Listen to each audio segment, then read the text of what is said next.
नमस्कार, जोहार झारखंड देख रहे हैं आप और मैं आपके साथ रंजना रावत। रांची के मैक्लुस्कीगंज को मौसम का एंग्लो इंडियन गांव के कारण छोटा लंदन के नाम से जाना जाता है और यहां का तापमान सुबह 6 बजे 1 डिग्री रिकॉर्ड किया गया। मैक्लुस्कीगंज और आसपास के इलाकों में ओस की बूंदें बर्फ की चादर जैसी बिछ गई और लोगों को घरों से निकलना मुश्किल हो गया। खेत खलिहान में धान की फसलों पर गिरी ओस भी धूप निकलने के बाद सुबह 8 बजे तक बर्फी बना रहा और हवा में इतनी ठंडक है कि घरों के बाहर खड़ा रहना लोगों के लिए मुश्किल भरा हो गया है। हाल ये है कि थाली में रखी पानी भी जमकर बर्फ हो गई है। इतने में ठंड में भी प्रशासन की ओर से अलाव का इंतजाम नहीं किए गए हैं, जिससे गरीब वर्ग के साथ ही दिहाड़ी मजदूरों को भी काफी परेशानी हो रही है।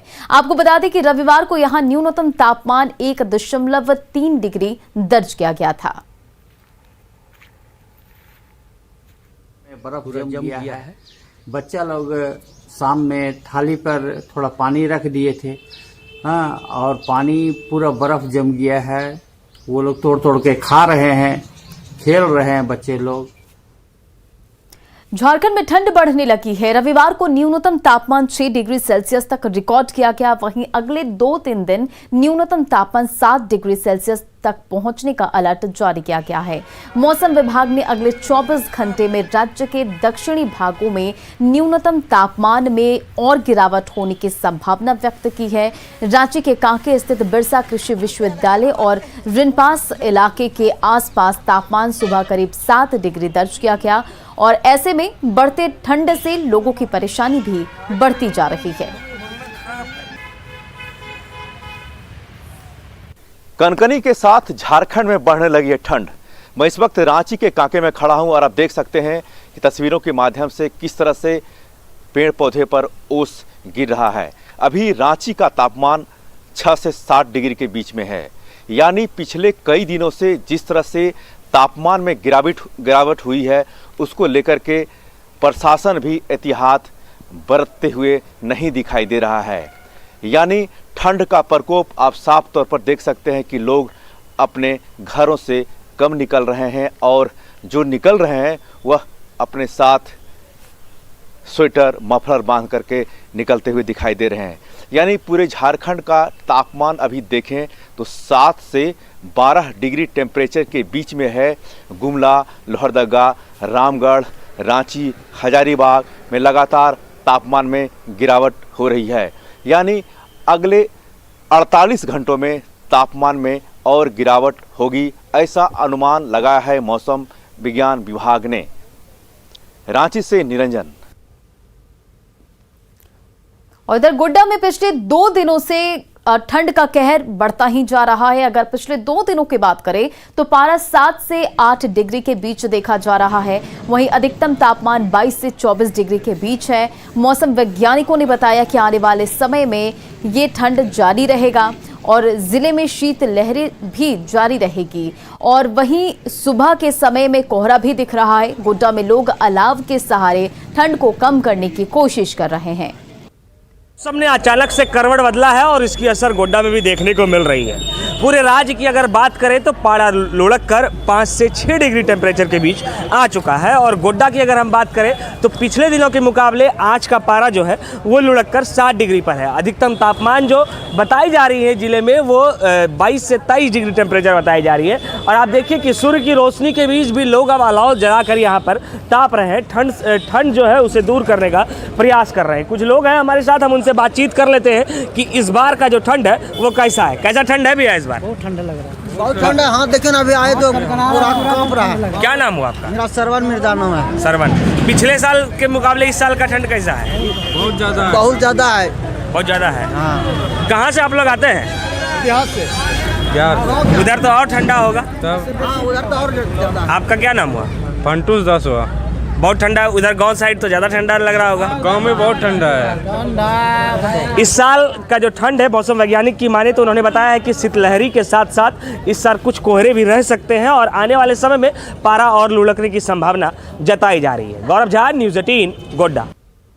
और उपराजधानी दुमका में भी कनकनी के कारण लोगों को खासा परेशानी हो रही है। सुबह की शुरुआत ठंड और कोहरे से हुई, वहीं दिन में धूप खिली रहने के कारण लोगों को थोड़ी राहत मिल रही है। मौसम विभाग के अनुसार अगले 4 दिनों तक उपराजधानी समेत अन्य इलाकों में लोगों को ठंड से राहत नहीं मिलने की उम्मीद है। गुरुवार तक राज्य के औसत न्यूनतम तापमान में 3 डिग्री सेल्सियस की गिरावट हो सकती है।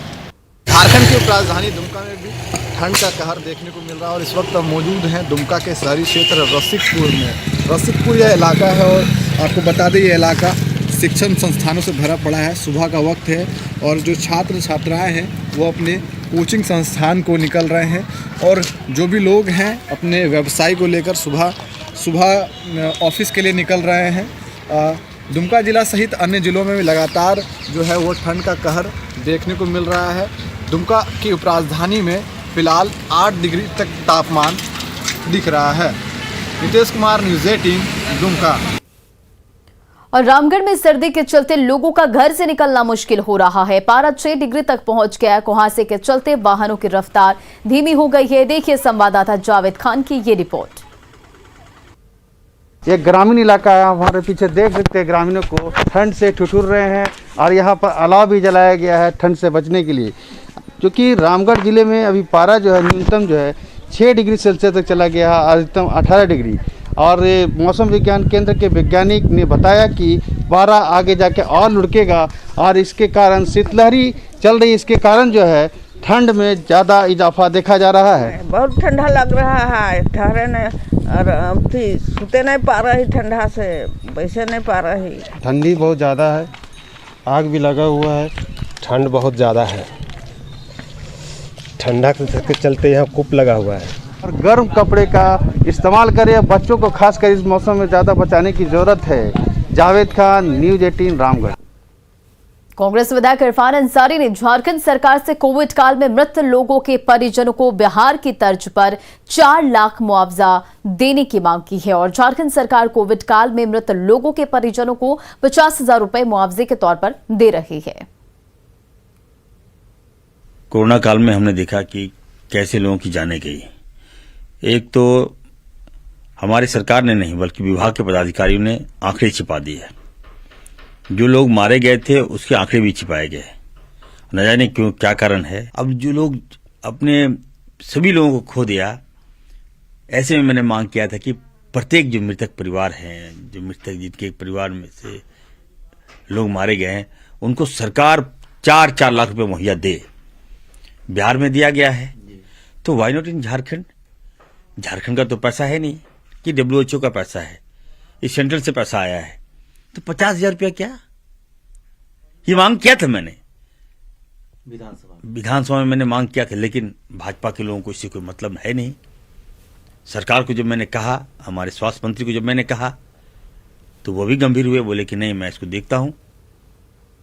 गोड्डा में कोविड वैक्सीनेशन की रफ्तार बढ़ाने के लिए जिला प्रशासन प्रयासरत है, लेकिन एक बार फिर से कोविड वैक्सीन की डोज में गोड्डा पीछे छूटता नजर आ रहा है। पहले डोज में पीछे छूटने के बाद प्रधानमंत्री की अपील के बाद पहले डोज के वैक्सीन की रफ्तार बढ़ी थी, वहीं अब दूसरे डोज में भी जिला फिसड्डी नजर आ रहा है। सिविल सर्जन मंटू टेकरीवाल की माने तो जिले में सिर्फ 41 से 42% लोगों ने कोरोना का दूसरा डोज लिया है, वहीं पहला डोज 72 से 73% लोग ले चुके हैं। महागामा, बसंतराय, सुंदर पहाड़ी कुछ ऐसे प्रखंड हैं जिसमें लगातार प्रयास के बाद भी जिला प्रशासन आंकड़े में बढ़ोतरी नहीं कर पा रहा है। कोविड वैक्सीनेशन की रफ्तार पर अधिक जानकारी दे रहे हैं हमारे सहयोगी गौरव झा।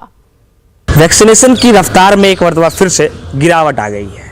पहले डोज की वैक्सीनेशन जहां 70 से 71% बताई जा रही है, वहीं दूसरे डोज में गिरावट है।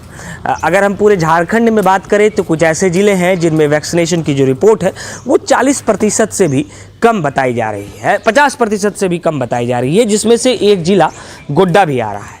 गोड्डा में अगर हम सेकेंड डोज की बात करें तो करीबन 41% लोगों को अब तक सेकेंड डोज की जो वैक्सीन है वो दी गई है। आखिर इसमें बढ़ोतरी क्यों नहीं हो पा रही है।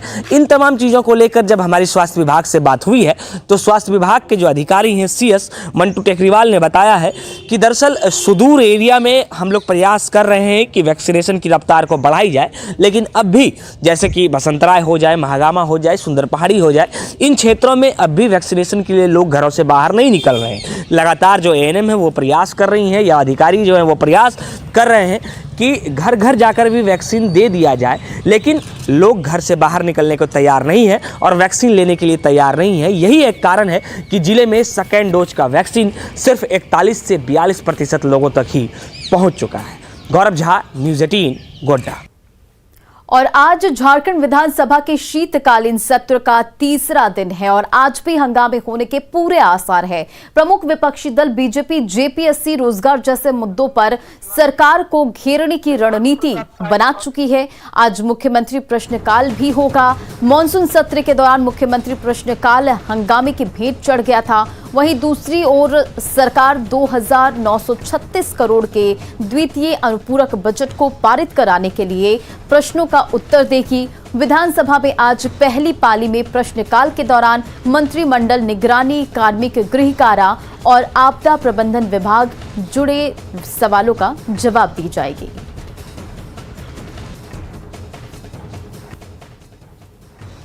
कांग्रेस विधायक इरफान अंसारी ने कहा कि राज्य में तैनात कई अधिकारी बीजेपी माइंडेड है और ऐसे में ये अधिकारी विधायकों की भी बात नहीं सुनते।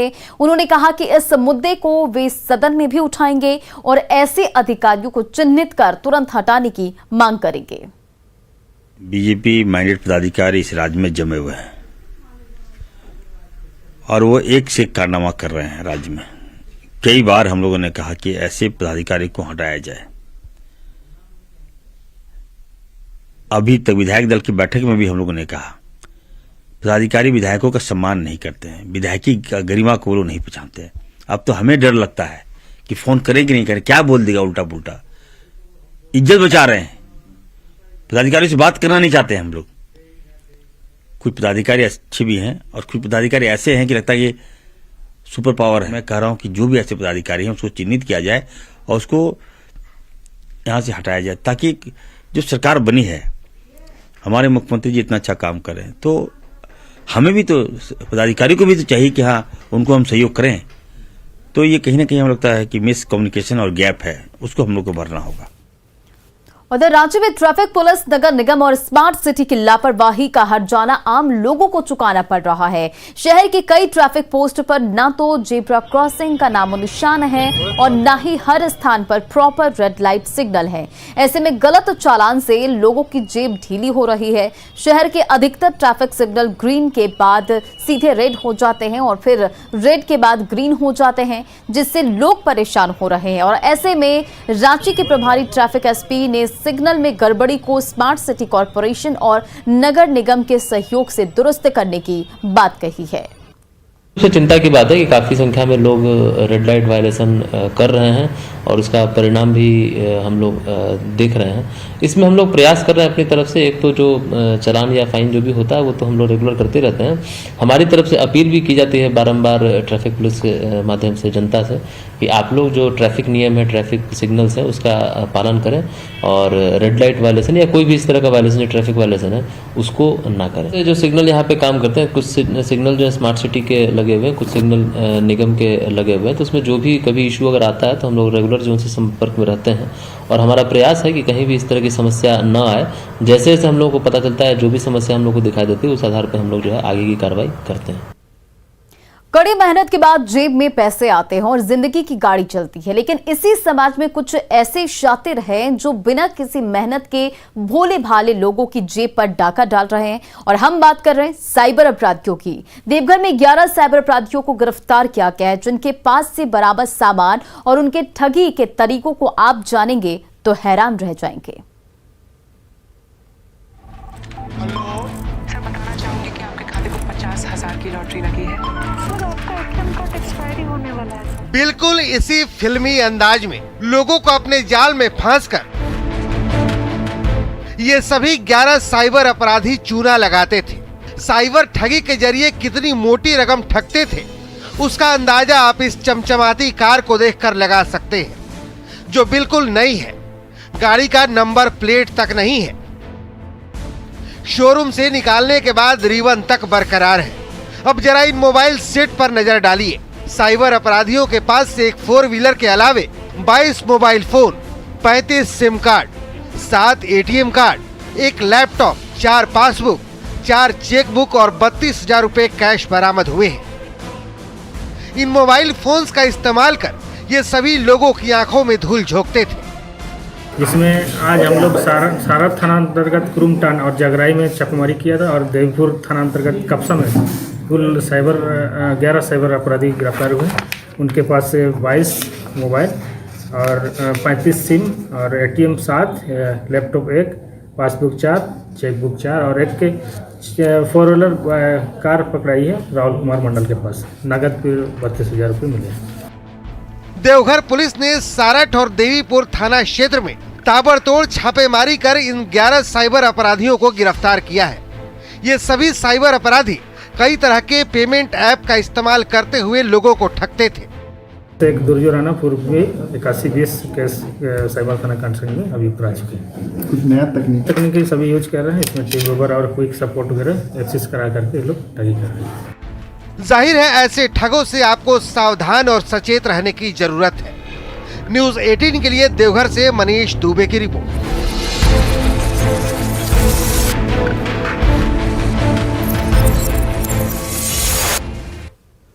और इधर जामताड़ा में पुलिस ने 8 साइबर अपराधियों को गिरफ्तार किया है। पुलिस ने फतेहपुर थाना के समीप छापेमारी कर पश्चिम बंगाल से लौट रहे नारायणपुर, कर्माटांड और गिरिडीह जिले के 8 शातिर साइबर अपराधियों को दबोच लिया और सभी साइबर अपराधियों ने लाखों की संपत्ति अर्जित की है। गिरफ्तार अपराधियों के पास से 8 मोबाइल, 21 सिम कार्ड और 5 ATM कार्ड, साथ ही चेकबुक, इनोवा कार और कैश भी बरामद किए गए हैं। सभी अपराधियों को जेल भेज दिया गया है। और राज्य में बजरंग दल के नेता मुकेश सोनी हत्याकांड का खुलासा हो गया है। पुलिस ने आरोपी यूनुस अंसारी को गिरफ्तार किया है। मामले में 2 अन्य आरोपी की तलाश जारी है। पुलिस की माने तो यूनुस और मुकेश में पूर्व में पहले कोई जमीन विवाद था और वहीं आर्म्स एक्ट मामले में यूनुस पहले भी जेल जा चुका था। यूनुस को शक था कि उसे जेल जाने की वजह मुकेश ही है और जमानत पर रिहा होने के बाद उसने मुकेश की हत्या की साजिश रची। साफ सफाई को लेकर न्यूज़ 18 ने बड़ी मुहिम चला रखी है। साफ सफाई जरूरी है भाई। हम झारखंड के कई बड़े शहरों की पड़ताल कर चुके हैं। आज बारी है गिरिडीह शहर की। हमारे क्लीन रिपोर्टर एजाज अहमद ने शहर में साफ सफाई का जायजा लिया तो तस्वीरें मन को दुखी करने वाली देखने को मिली। और आखिर क्यों, ये रिपोर्ट देखिए।